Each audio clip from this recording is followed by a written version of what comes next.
how do we bring multiple stakeholders together to initiate a coordinated action? We have to talk about improving our transport efficiencies by actually integrating our transport systems institutionally, spatially, and operationally. Today and after 10 years, we will be needing waste-wise cities. Any smart city cannot afford to not to be waste-wise. So waste-wise cities are just subset of the smart cities for sure. The narrative has to be about cities improving the lifestyle, the life of its occupants, and then climate will definitely come out as a co-benefit out of this. The first thing that cities need to do is to have a separate urban biodiversity department within the corporation.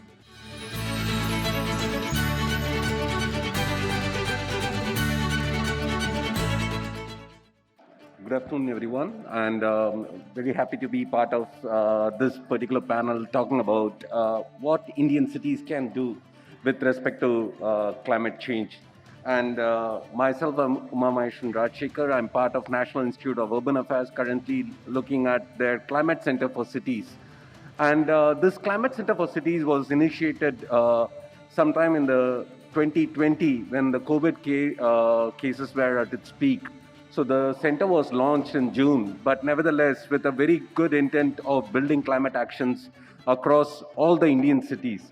And there are two key aspects of translating that vision, of how do we build climate actions in cities by, not looking at it as a separate entity, but climate being considered or climate impacts being considered as a part of all investments which are going from the government. The second key thing is climate is not somebody's, a single department or a single agency's agenda. Climate is something which, affects all people living in the cities, their quality of life, their ease of living, their health, and so on and so forth. So how do we bring multiple stakeholders together to initiate a coordinated action? In that regard, what we developed was an assessment framework which comprises of 5 key themes. And this assessment framework is primarily designed for the Indian city officials. These are some things which the cities cater to the citizens on a day in, day out basis. So how do we include climate action as a part of their day-to-day activity and not something which they do, once in a year or once in 10 years as a part of the master planning process? So we looked at 5 key thematic areas. One is urban planning, green cover, and biodiversity. The second one is energy and green buildings. The third one is mobility and air quality. The fourth one is water management. And fifth is the waste management. Across these 5 thematic areas, we developed close to 28 indicators. When I say we developed, it was developed in partnership with more than 60 plus organizations contributing to the discussions and also in designing the indicators. And what is key about the indicators is rather than ranking cities, most of the cities don't like to be ranked.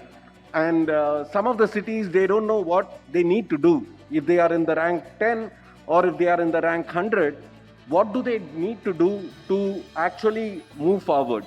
Is something which is of utmost importance if we need to talk about development on an annual basis. Therefore, what we did was we gave star ratings to cities, and these are based on development stages. That is, 1-star city is the one which has not yet started thinking about climate change, and 2-star cities are the ones which have started thinking about climate change. They have started collecting data, they are forming committees, but they are yet to initiate strategies and plans. And 3-star cities are the ones which has the strategies and plan in place, and the 4-star cities are the ones which have allocated budgets or identified budgets and finances to basically implement climate action. And the 5-star cities are the ones which are able to showcase impact.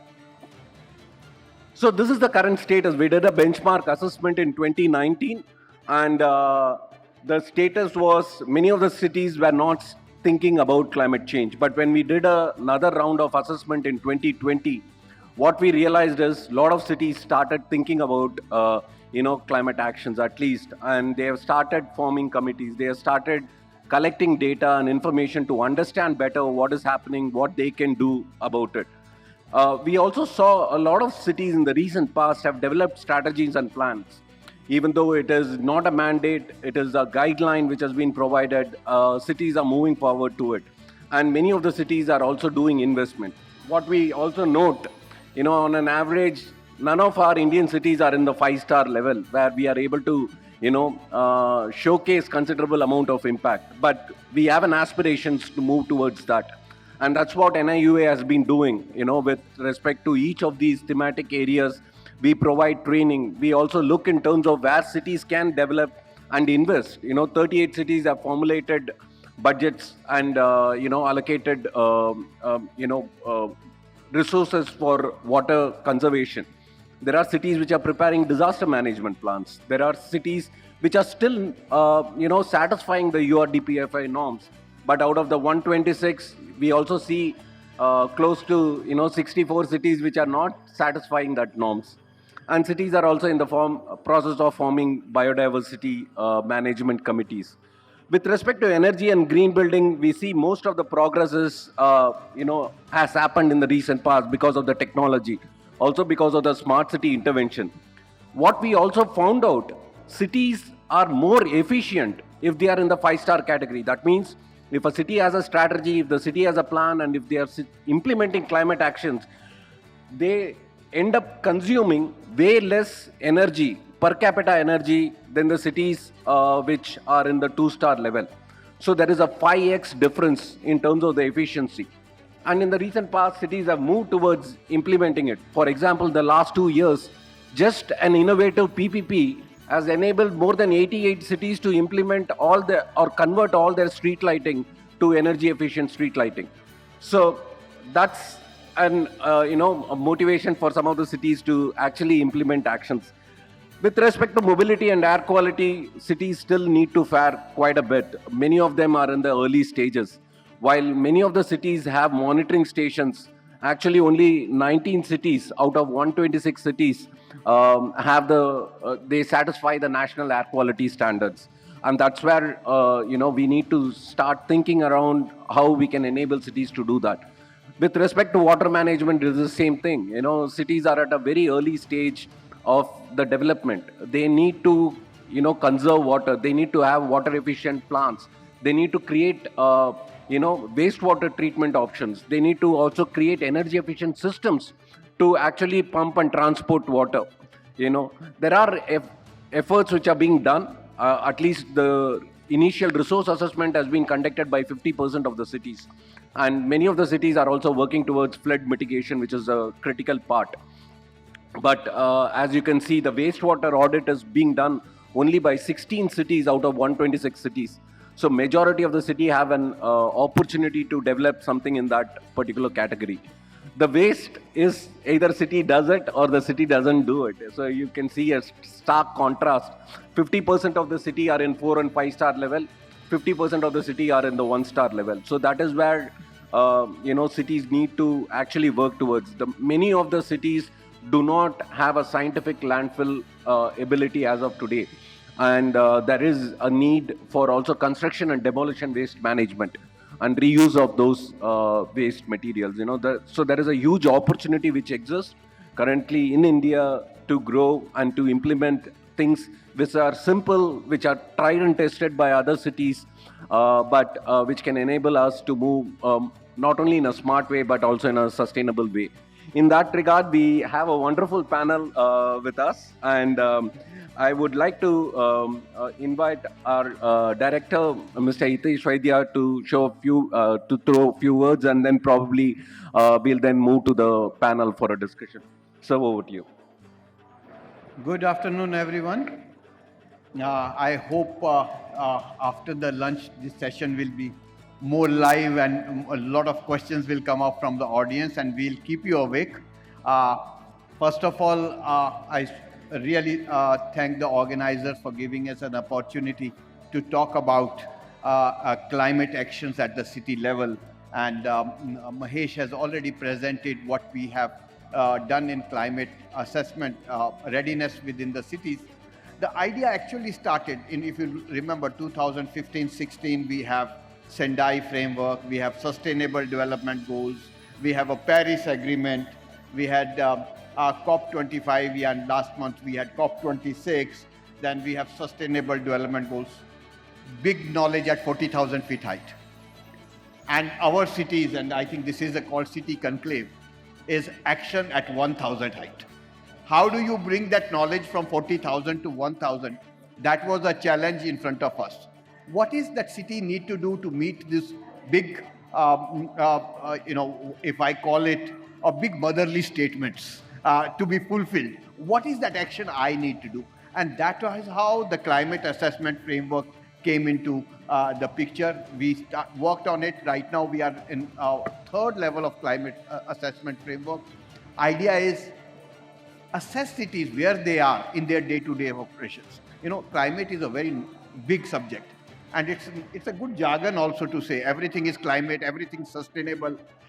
Over a period of time, we have jargonized ourselves so much that वो वहाँ बोला तो हो जाएगा. But what it actually mean for us in my day, and cities which are part of here, for him, it's not what is climate, what is mitigation, what is adaptation. उसे मेरा solid waste कैसे करेंगे, मेरा water secure मेरी city को कैसे बनाएंगे, मेरे सिटी में एयर पोल्यूशन का प्रॉब्लम है वो कैसे करेंगे, ट्रैफिक जैम हो रहा है वो कैसे करेंगे. So you have to give him the knowledge which it really helps him for his day-to-day action. Yesterday you must have read Delhi most polluted cities, 4 cities in the NCR planning region. Now that's nice to say that, but now if I have to move away, उसको class 1 से class 2 पे ले जाना है, class 2 से class 3 पे ले जाना है, so what is that action? And that is how this climate assessment framework came to into picture. Idea was, let's come out what is there, where they are, and from point A to point B, if I have to take him, what are those actions which are required to move forward towards this big goals or towards the big commitments we have done. So our challenge was the commitments have to be converted to actions. The knowledge has to be converted to application. And that is how this climate assessment framework was designed, and we have done 3 rounds. And today's discussion is actually both ways. One is the actions.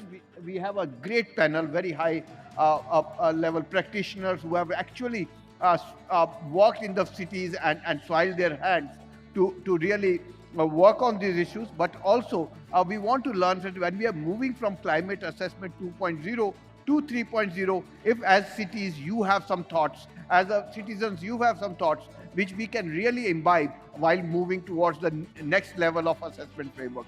So I'll, as I said, we have a very high level practitioner. I'll not come between the panel and here. I have my limited knowledge, but I'll request the panel to really talk about this first, and then maybe open it for the all your participants who have come from different cities to really ask questions as well as clarify some of the doubts if they have. So I have Mr. Rajiv Ranjan Mishra, who was a chair strategy policy of NIUA, but that's his current address. He has been in the urban sector for quite some time. He was one of the champion who really started a whole national housing mission, as well as he has been one of the champion who has started RERA within the country, which we are right now very proud of. And he has been recently a month over a national mission of Namami Gange, which we really saw the whole transformation, bringing river into the planning process, and how, not look at river as a separate and cities as separate, but mainstream rivers and have a river-centric thinking within the country. So welcome, sir. We have Dr. Sumit Sharma, who was a program officer of UNEP. He has worked with Terry for 18 years and has been championing climate and sustainability issues within the sector. So welcome, Dr. Sumit Sharma. We have Dr. Mona Lisa Sen, who is a program coordinator biodiversity from ICLE South Asia. Again, ICLE South Asia is doing a hand-holding number of cities actually doing those actioning on the ground. And she will be reflecting on urban planning, green cover, and biodiversity aspects of this climate assessment framework. We have Ms. Sarika Chakravarti, Senior Sector Coordinator, MPD 2041. You know, when we say MPD 2041, it is a Master Plan of Delhi 2041. You know, when I, as a director who is responsible for working on a Master Plan of Delhi 2041, and I go home and I tell my children, आपका पिताजी जो है ये दिल्ली आपको 2048 में कैसे होगा, उसका एक विजन बना रहा है, उसका प्लान बना रहा है. मेरा बेटा मेरी तरफ देख के बोलता है, पापा बाहर जाके जाओ, इससे ज़्यादा आप मेरे साथ बात नहीं करो. So the hope which we are going is, what we are putting is the trust which we have lost in the planning aspects of the city, how we can establish those principles of planning rather than just a land use plan, and that is what we are implementing. But she will be talking about air quality and mobility aspect, because that is the area she has been working with the Master Plan of Delhi, and you will agree, जिसने दिल्ली का air quality और mobility के बारे में सोच लिया, वो दिन किसी भी शहर के बारे में सोच सकता है. Then we have Mr. Lavlesh Sharma, Senior Infrastructure Planner. Again, an IUA, he has been also part of Master Plan of Delhi, now working with Namami Gange Mission, and he will be talking about waste management issues with in the climate assessment framework. So I'll ask my colleague Rajasekar to really moderate this session, and I will step back and not come in front of the stalwarts and the people who are looking forward from their views and get benefited from that. So over to you, Mahesh. Thank you very much for all the participants who have come all over from the different parts of the city as well as different cities across the country. Welcome all of you for this session. Over to you, Mahesh. Thank you.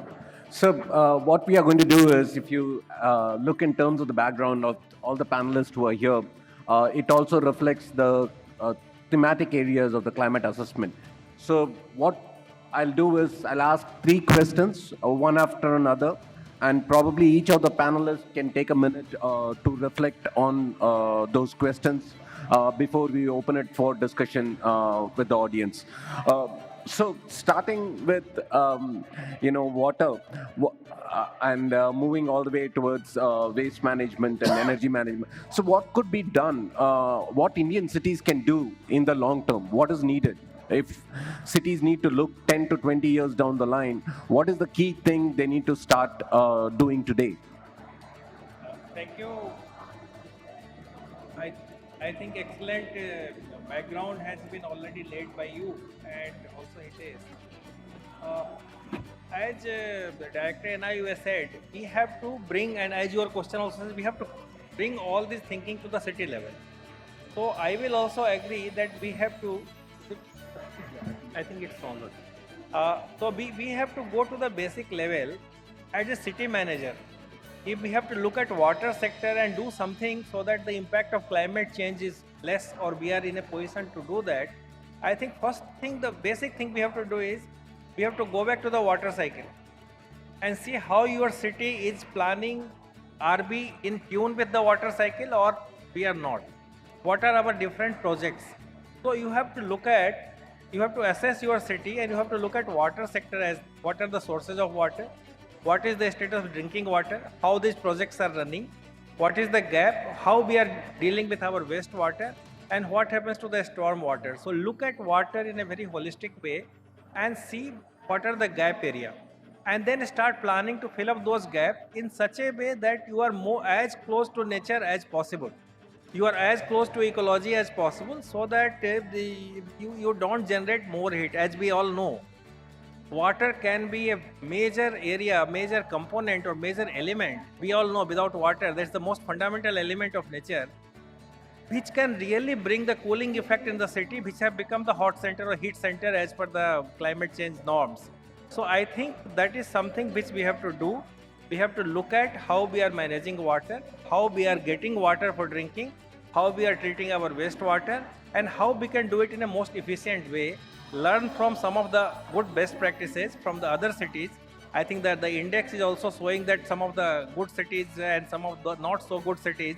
So I think learn and then apply all of them into our area so that the city becomes a kind of water sensitive. city becomes water sensitive design, city becomes planning in a water sensitive way, and we also involve people, the community, the people also become little more cautious about water. We start conserving water, we start conserving rainwater, we started treating our wastewater. We also treat all of them in an energy efficient way. I think there are various ways of looking at it.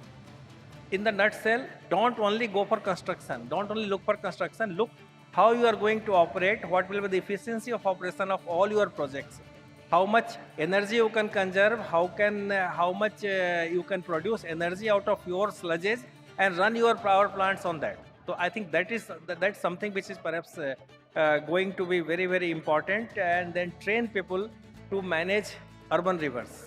Train people to look at all these sectors and connect with people. So I think initial thoughts are this, and it's very important that we are talking about this. Just 2 days back, we had the Water Day, which also talked, World Water Day, we all celebrated, which talks about groundwater. So I think we have to also assess. Often we forget groundwater. People feel about the surface water or the wetlands and then the water body, but I think all of them are part of the water cycle. That's why when I say go back to our school learnings of water cycle and pick up concepts from that and design all your projects to be compatible with that. That is water sensitive urban design, and that's actually something which will help us in the mitigating climate change and becoming more adaptable to the climate change.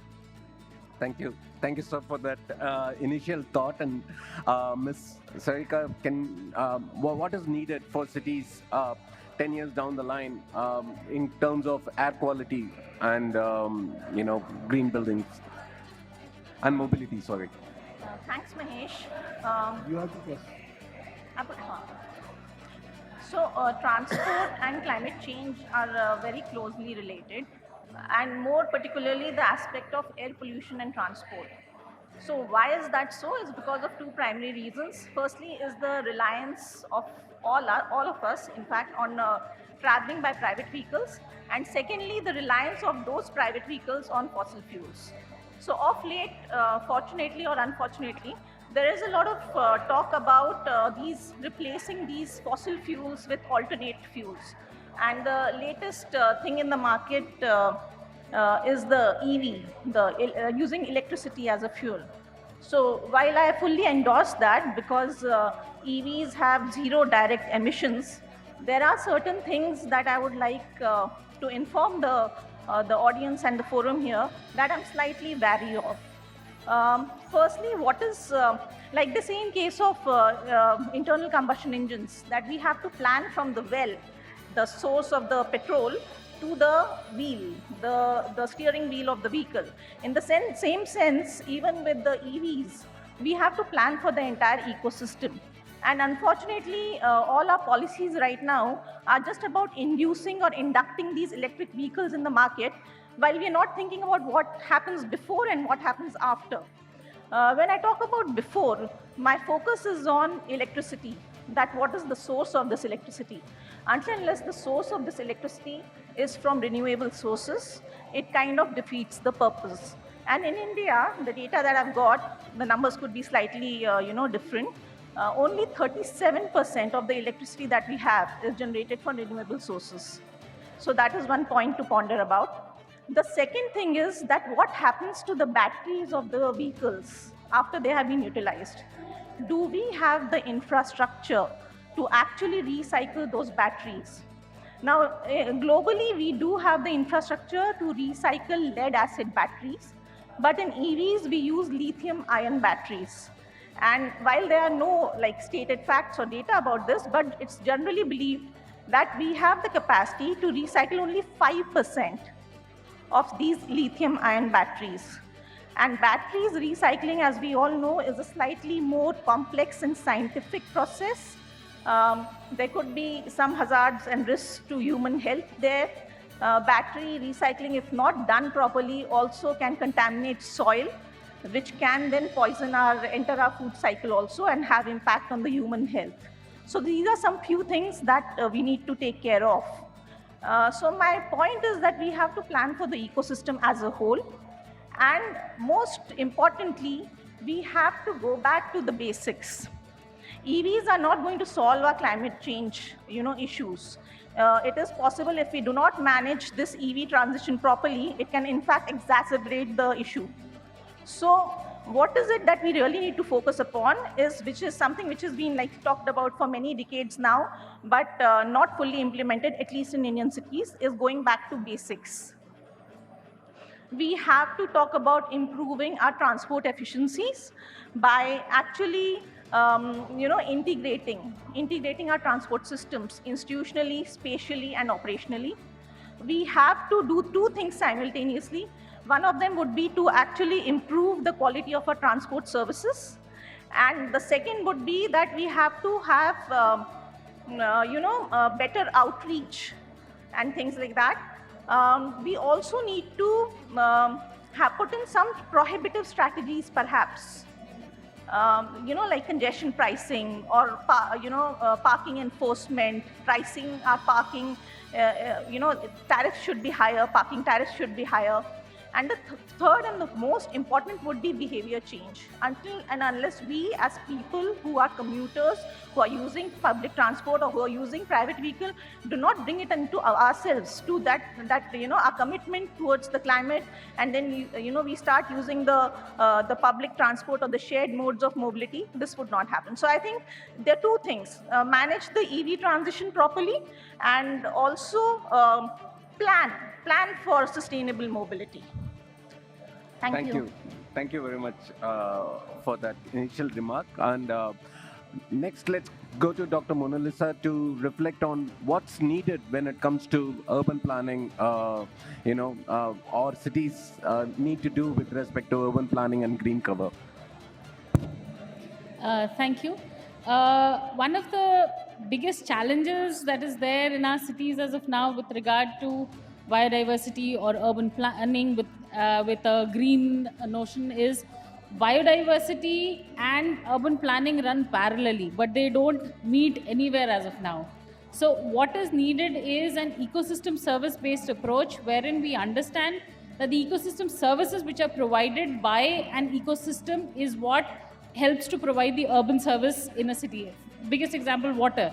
The ecosystem services provided by a river helps to provide the urban services of drinking water to a city.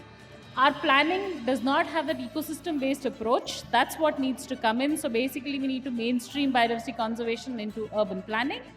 And the other thing which is missing with regard to biodiversity, green cover, is baseline assessments and monitoring. None of this really happens in any of our cities. And whatever happens is just done by academicians, which just remains in some books or papers, doesn't get implemented. So these are the two things which we really need to focus on to mainstream biodiversity conservation into urban planning. Thank you, Dr. Mona Lisa. And let's move to Lavlesh. Lavlesh, you saw that, waste is something which in the recent years, with the help of Swachh, there has been a lot of attention which has been gained. But looking at it 10 years down the line, what is needed for waste and waste management within cities? Yeah, Mahesh, I completely agree. This is a very crucial point. And today when we are talking about climate and its relationship with the cities, especially when we are sitting in the conclave for smart cities, even today and after 10 years, we will be needing waste-wise cities. Any smart city cannot afford to not to be waste-wise. So waste-wise cities are just subset of the smart cities for sure. There are many challenges, many problems when we come to waste management. I'll skip those initial part, collection, segregation, treatment. Those are to be corrected by the boards and the ULBs for sure. But the biggest challenge which directly impacts or hit at the climate change, and which is a perception normally not clear to the society. When we say a city is not working good in waste management, we understand that it looks shabby, it might create some health issues. But at a larger scale, what is common across the cities are these big mountains, these landfill sites, as Dr. Mahesh already mentioned, and they are not sanitary landfill sites, they're not engineered landfill sites.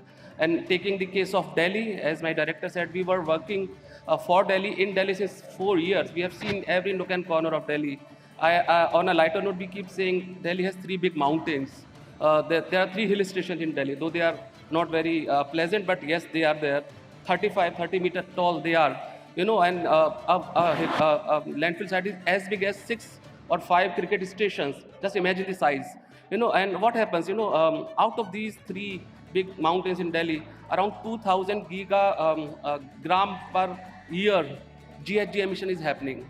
So much methane is getting emitted. How much is this? It is almost, if we compare it, is like 500 cars running every day across the year in Delhi. That much backpipe pollution these landfill sites are creating.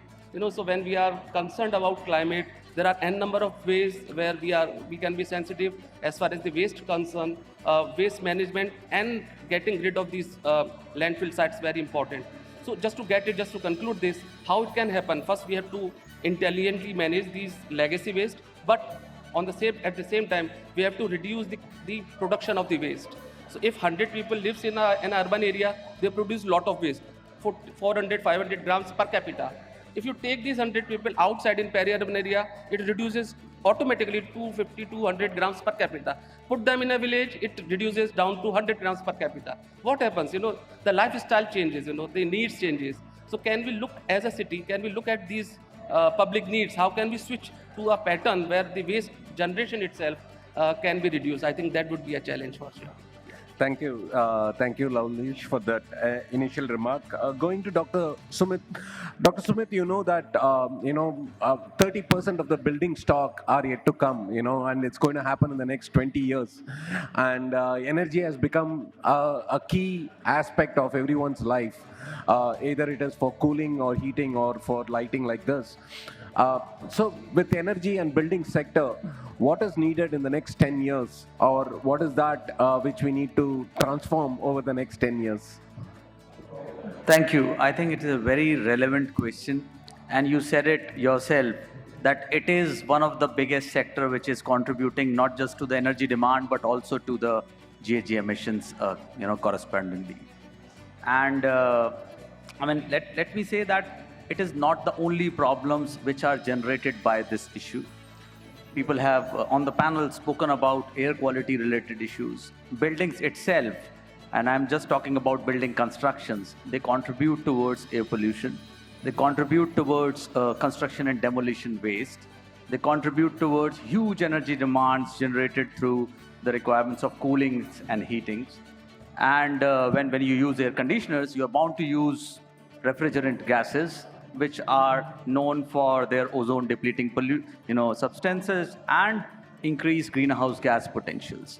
So it's a whole plethora of problem which we are trying to solve by dealing with efficient buildings. Plus the occupants which are living in there, if they are not properly designed, they can be exposed to very high indoor air pollutant levels. And this is, in my opinion, the most neglected part of buildings. We are living in our homes and painting our houses, painting our furnitures, not realizing that the fumes which are coming out of these paints and all those polishes can be absolutely carcinogenic. And we need to be well aware about these things before we do that.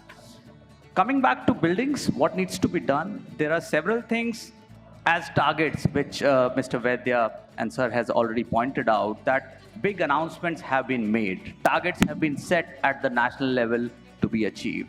Now, those need to be percolated down to the state and city levels so that everyone can chip in and contribute towards that big target. Now, that can be done through several things. In my opinion, there is a whole list we can talk about, but the most important thing is the narrative. We need to tell the cities that it is about you. It is not only about solving this whole problem of the whole world, right? You're not only resolving the global warming issue, you are going to resolve the problem of air quality, the issue of human health in your own city by managing waste, by managing air quality, by reducing your electricity bills. So the narrative has to be about cities improving the lifestyle, the life of its occupants, and then climate will definitely come out as a co-benefit out of this approach. Thank you. Thank you, Dr. Smith. And I think we have heard what can happen in 10 years. So now, sir, going back, what is the quick win, or probably in the development sector, it is one of the most abused word. What is the low-hanging fruit which cities have to change their water management practices?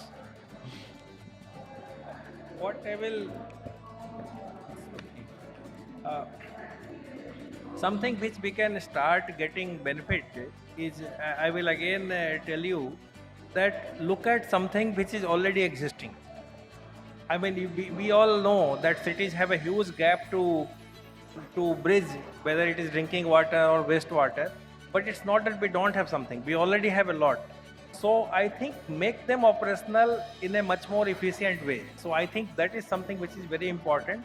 How you run your plants, how you run your water plants or wastewater treatment plants, I think that is where we have to focus. Also, you have to focus upon the local water bodies, because which are already there by nature, but we have been encroaching or we have been not conserving them, and they are losing their capacity. So I think that is something which we have to immediately protect, because that is something which can be done with very little cost.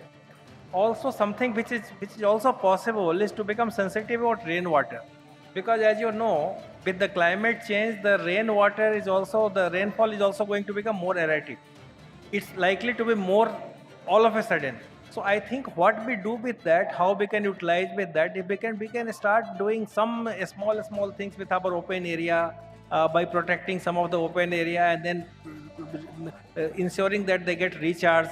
Apart from our rooftop rainwater harvesting, perhaps in the open area and all that. So I think these are some of the things with not so much of cost, but with a little bit of our training we can do it. Suppose you are running your water treatment plant, and then what kind of load is there, how you are doing your pumping, how you are doing that thing. If you can do a little bit of work upon the pressure control and all that, some of the very simple things, and monitor them well, I think you can start gaining, saving lot of energy, and you can also start improving water supply in the city, and also preserving the ecological integrity of your water bodies. So I think that is something which becomes very, very important to do that. And something we can also learn, something we can also do is to recycle. We don't need fresh water for everything. So I think if we, at the city level, if we can do some of these treated wastewater, and then we can use it for some of the other use, I think we can save water, and we can also utilize them. We can also save money in the process. Sure. Thank you, sir. I think that's a very good solution. Work with what exists and what the gaps are. Going to Ms. Sarika, what is that which is possible, because right now Delhi is polluted and many of the cities are polluted. What are the quick wins possible in air quality? See, with respect to transport, I think a couple of things that we can focus upon, and it's all based on data. So we have a significant proportion of short distance trips in India. And for that reason, it's really imperative for us to focus on promoting active travel, that is walking and cycling within our cities. And to do that, we have to create the proper infrastructure. The second point that I would like to focus on would be improving the quality and outreach of our public transport systems. That is the only way by which we can enable a modal shift from private vehicles to public transport, and of course benefiting the climate in that process. The third thing, which is very often ignored and which I would really like to stress upon, is the behavior change. And I think behavior change, like for many things, our government has always targeted the school children. I think even for mobility, that would be a good way to go about it. I see many children nowadays saying that we don't want to buy crackers because it's been like, they've been told, their brains have been conditioned, and their teachers have told them that firecrackers are bad for the environment. And there are many children who are doing that. So, and that is how I see a change happening. So I think even with mobility, if it's the children who are made to understand that we have to use public transport, we have to use shared mobility, shared modes of mobility, then I think that is where things will start happening. And I think these are the very doable and low-hanging fruits, and which will have a really huge impact. Yep. Thanks, Sarika. I think children as drivers of change is something which is will make a difference. At least in cities which are very highly polluted, and many times people don't know what to do. Going to uh, the next panelist, we know that a biodiversity management committee, which has been initiated or indicated within the 2002 Biodiversity Management Act, is still not being implemented by more than 50% of the city. So, Dr. Mona Lisa, what can cities do to do that, or how do they, go about doing it? The first thing that cities need to do is to have a separate urban biodiversity department within the corporation. Hyderabad is probably the only city which has such a thing, and which is headed by an IFS officer. It's not an engineer who heads that wing. Once you have that, only then does the thought process start as to what one needs to do. You've just spoken of the biodiversity management committees, but even as per the Act, the BMC only has the work of developing a people's biodiversity register. Beyond that, BMCs do not really have power or even understanding of what they need to do. So when cities have this urban biodiversity department, the biodiversity management committee can form the focal point for all work that is done through this department, and the committee forms the channel of convergence between various departments who work on biodiversity.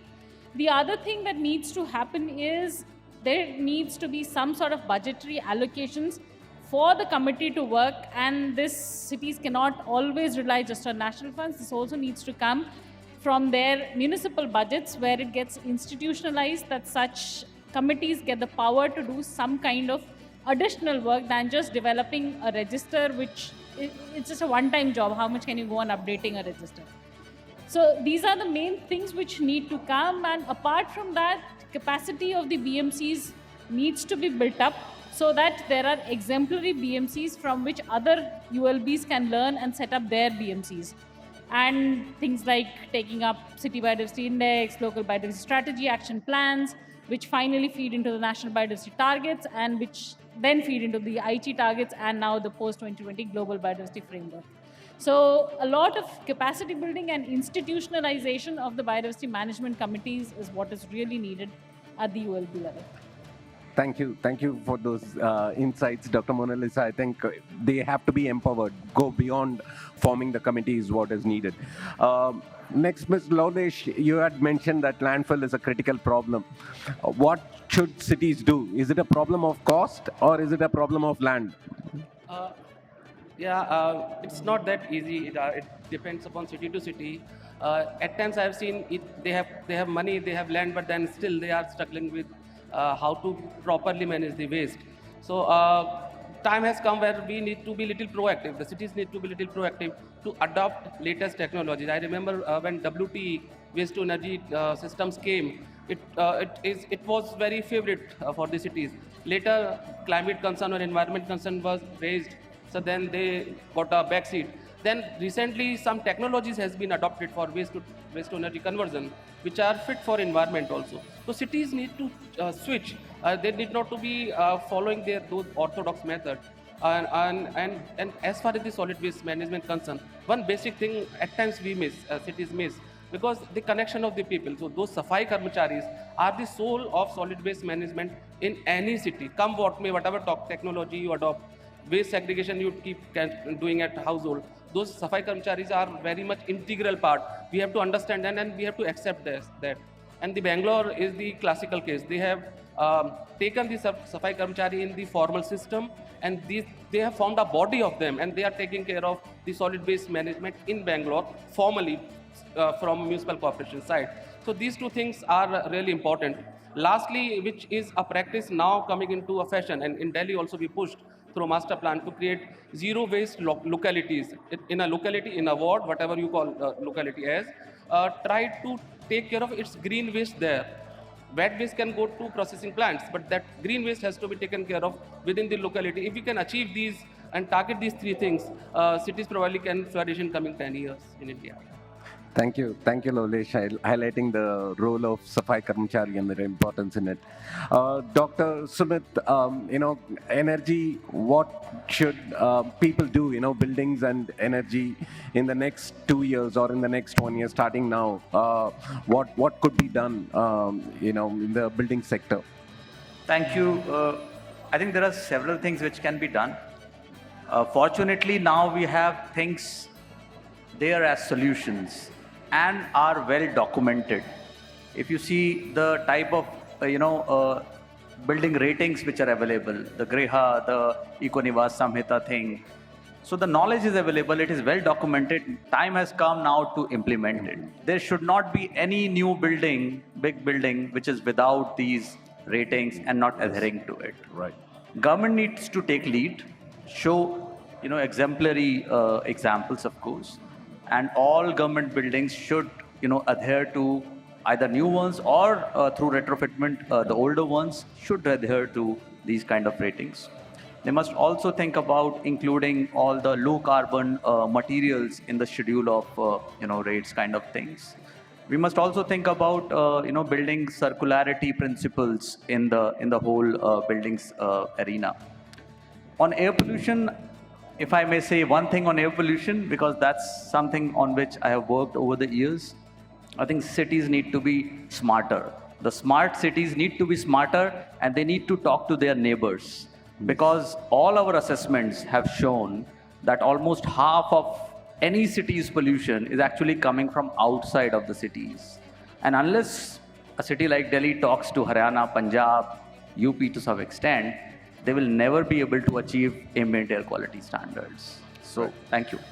Thank you, Sumit. And it also helps us go to one final question, and then we can open it up to the audience for a few more questions.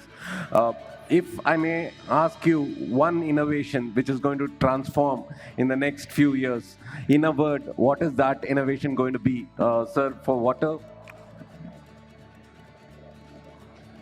I think the innovation for water will be, we must respect local water. Look. And if you have that, then you will start finding solutions which are more sustainable, which will actually help you in climate change or sustainability or several SDGs. But that's something which is lacking. We don't respect our own water. We perhaps depend too much upon technology, too much upon those things. And there's nothing wrong in that, but let's respect water.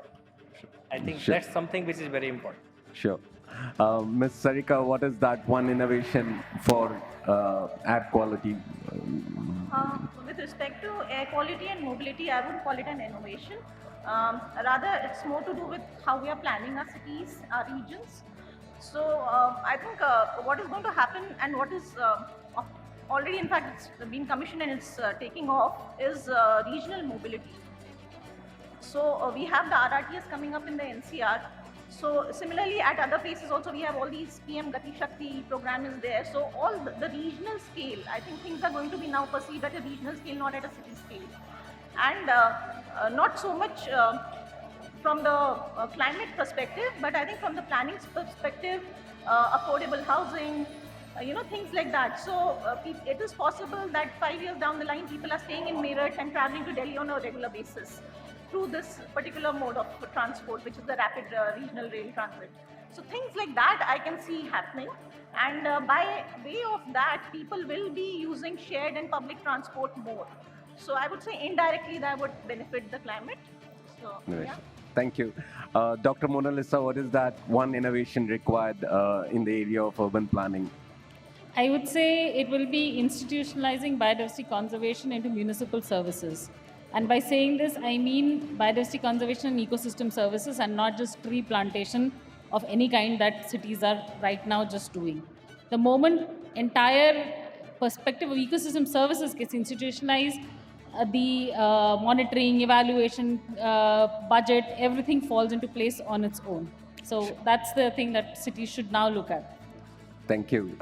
Mr. Lolesh, what is that which is needed in waste? Mahesh, I will not call it innovation, but this is most important thing, what I consider. It's an adaptation of the system, which I just mentioned. Zero waste localities. if at all one RWA or one ward can take care of its wet waste on its own, which is almost half of the total waste generated in the city. So once it mixes with the paper, it mixes with the plastic or glass or any metal, both the cases are lost. Like paper cannot be recycled and this cannot be composted anymore. So if we at all, the localities can take care of this waste on their decentralized level, the city will lose half of the waste which is burdened over them or landfill sites. So zero waste localities as far as the green or wet waste concern is the key to success for the cities, I think. Thank you. And Dr. Sumit, I know there are a lot of technologies, but what is that one technology in energy sector which is going to transform in the coming years? Let me not talk about technology today.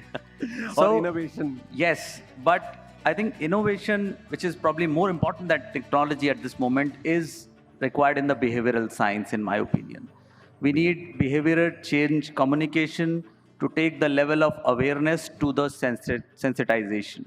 We are aware, we know air pollution is there, but we are not sensitized enough to take actions against that. Right. So I think that is what is required so that people can understand in context of buildings that in the longer run, this is going to pay me back in terms of my health, in terms of money also. Maybe I need to spend a little more at this moment, but it is going to pay me back very, very soon.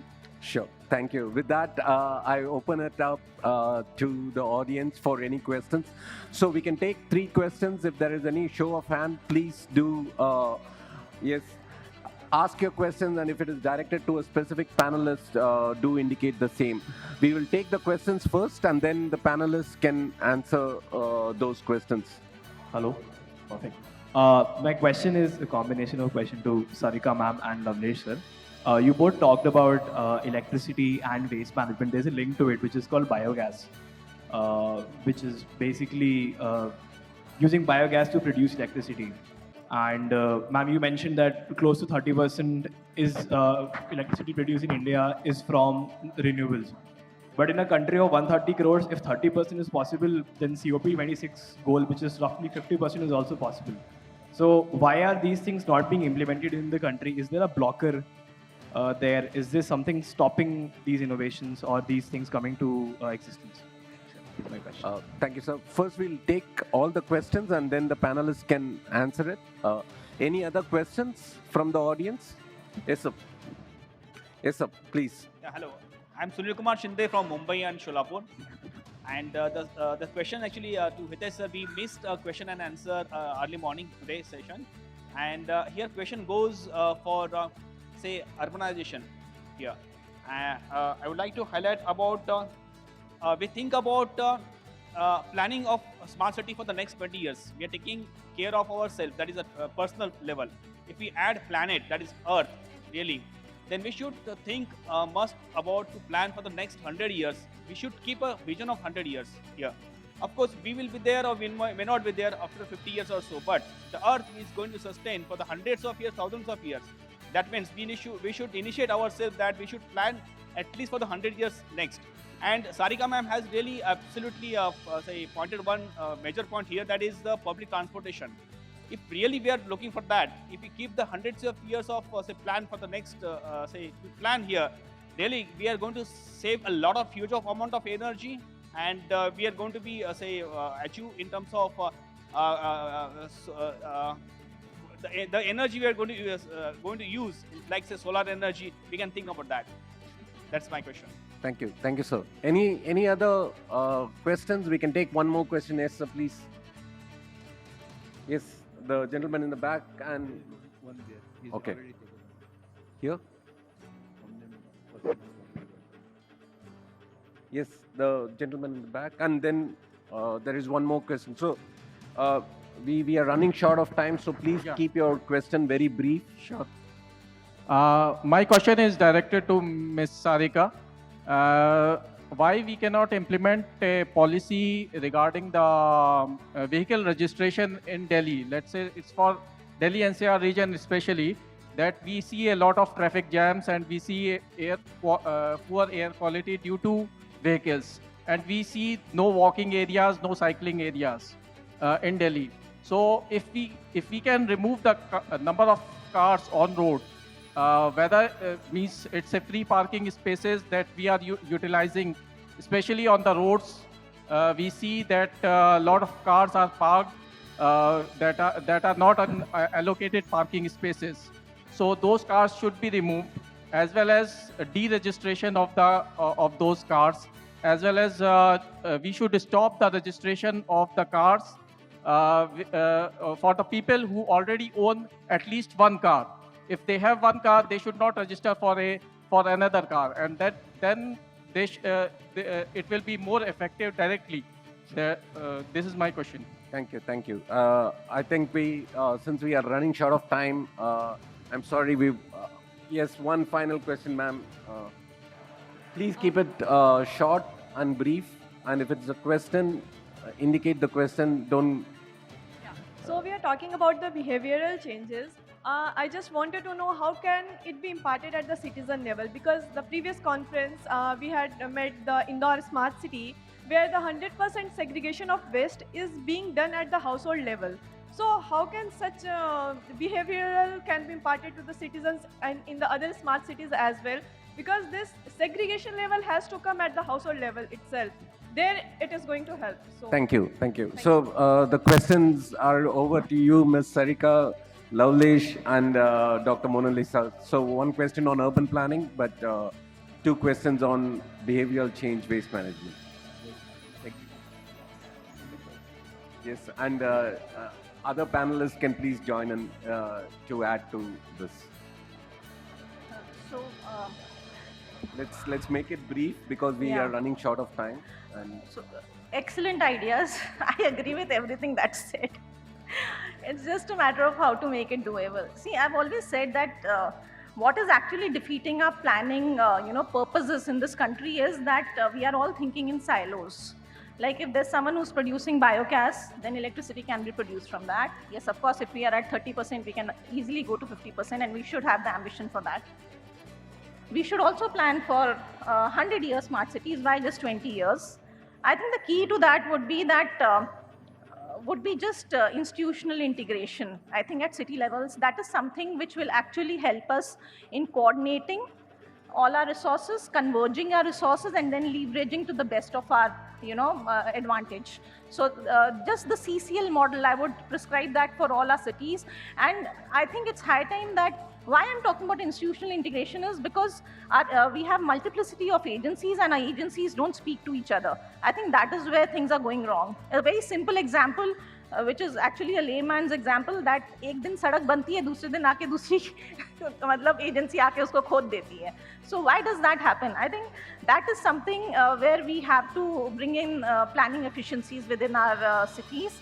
And yes, that idea about linking car registrations with other things, permission to give, permission to buy cars, that kind of models are already there which are adopted globally. In Singapore, at least, I'm very sure that they have this thing where you are given the permission to buy a car only if you're able to show that you have the space to park the car. Things like that. So when I talk about prohibitive strategies, this could also be one of the things. So in the Master Plan of Delhi 2041, at least in theory, we have said that these things should be there. It was written in the previous Master Plan also. We've again brought it back. But again, it depends upon the political and the institutional will to actually implement this kind of strategies.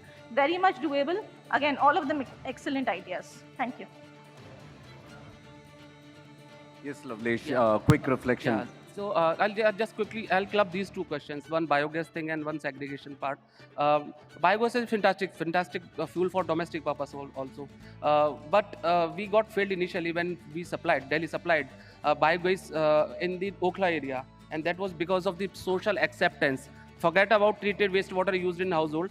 We are talking about the biogas supplied in kitchens, and people didn't accept it as a fuel. जिसमें मैं अपने रोटी नहीं सेकूंगा करके. So there are many reasons, a number of reasons. One of the reason was this. So this didn't work, but then still it is used for other purposes. Coming back to segregation at the household level, yeah, we need to still move forward because it's still not happening. Penalties are levied, but that 500 rupees penalty is no more a penalty for rich people, And at times, in case of Delhi, again, I take, they are very influential people. So if you don't accept unsegregated waste, they'll be after your life. So those challenges are there. But at last, there is one case where, as a city, we happen to fail because the transportation charges up till the the landfill site is tonnage based. So the municipal corporation worked properly. Everything was segregated properly. But this transporter, because he is getting money paid as per the tonnage, he mixed it at last. And this is across India, because tonnage based, jab tak transportation chalega, we might doing everything in place, fine, but at last there is a hiccup, we might lose the case. So these are something cities can introspect to for us also better SWM system. Thank you. And Dr. Mona Lisa, one final comment on the planning aspect. Yeah. So the only solution to this is we adopt a holistic planning, wherein again we break silos of just departmental things, wherein like Sarika just mentioned, one ek sadak banata hai, dusra din tod deta hai. So it's something wherein all departments and all three levels of governance need to speak together and come up with holistic planning. And we look at the concept of a city being smart, not from just an IT perspective, but a city is smart when it balances its green and grey infrastructure and looks at ecosystem services and the health of the entire city, the living beings, basically humans, as well as plants, birds, etc. together. The moment we can achieve such a balance, that is what should be known as a smart city. So that's just holistic planning which is needed and needs a lot of capacity building, technical support, and a huge amount of behavioral change. Thank you. Thank you, everyone, and thank you all the panelists for your wonderful insights. What we came to know is the people and their attitude is more important than the technology and the processes. With that, you've been a wonderful audience. Thank you very much, and I end this panel. Yeah. So as we thank our respected speakers for their very constructive and actionable solutions towards climate actions in the cities, I would like to request Ankit from Exhibitions India Group to kindly present the mementos.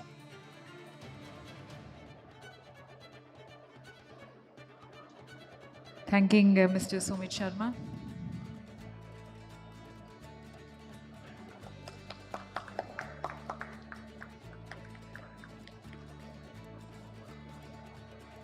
Appreciation to Mr. Lavlesh Sharma.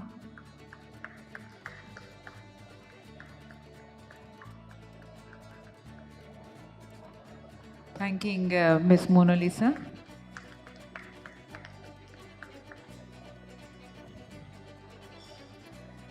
Thanking Ms. Sarika.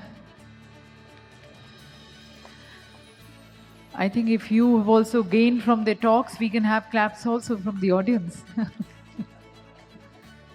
Thanking Mr. Rajiv Ranjan Mishra ji.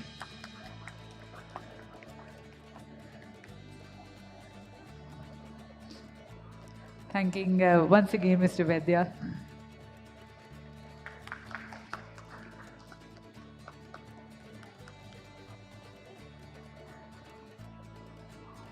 And utmost thanks to our moderator, Mr. Rajasekar. Thank you. So we'll close with a group photograph of all of you.